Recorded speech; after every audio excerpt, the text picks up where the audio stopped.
بله ناز باشور جوای کوبانی مال سر چم فرات خالا قراقوزا کنا وجی دوبینه آسا چم فرات هری نظم نظمان ها دست متر سه گوشت کلیک یدا لگور و برای بندوان در باسی آخر جوای کردستان دبی کد پیمان ناف دولتی دنابرا ترکیه و سوریه ده 1908 1994 ده اگر کو 500 متر سه گوشت در باسی آخر جواب به داکو تیره دوره بکه اف نزمبونا آوه کجا ترکی واته هاتیه برینه باندوره که پر مزن لسر جیانا خلقه کریه آلیه که کو اصلا چه مفرات دا گوا داد که الکتریک جی ساکنیه دا کو شش جدرن کن حال سر بنداوا روز آوا بنداوا تشرین کار دکن تانه جدره که تاند که خبات اوجی لگور بریا بنداوا روز آوا کو 8 دمجميران تاني كافي خباته هر واحد بنداوا فراته بنداوا رقايه كوجه شش جدران هات تاني ده جدر خبتنا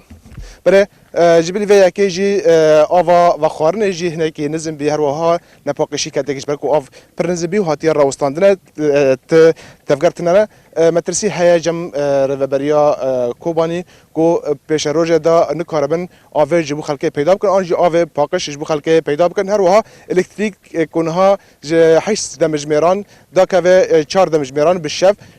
ویا که جی دبه جه نرازی بودن جب خلقه کوبانی کو پیشوان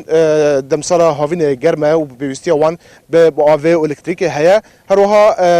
دورا هویدورا چم فرات دورا چاندنیه و جدره که چاندنی جدره سرکهش بو خلق دورش بو ابوریا وان او یکجی باندار لسر و جدره که لسر چاندنی کری هر نامزه کو اف دم سال بارانجی نکات بزوین خلق تک چویا رهبریا بنداوه و یک نزمان کو اگر آف اصلا آوا چه منفراتی یک و در باس روزهای کردستان دبه هن نظم ببه او نچار دیمنن کو آویل سر دولت العراق جی قد بکن هر وا بانگیج بو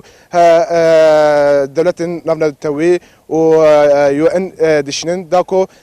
چهار سریه که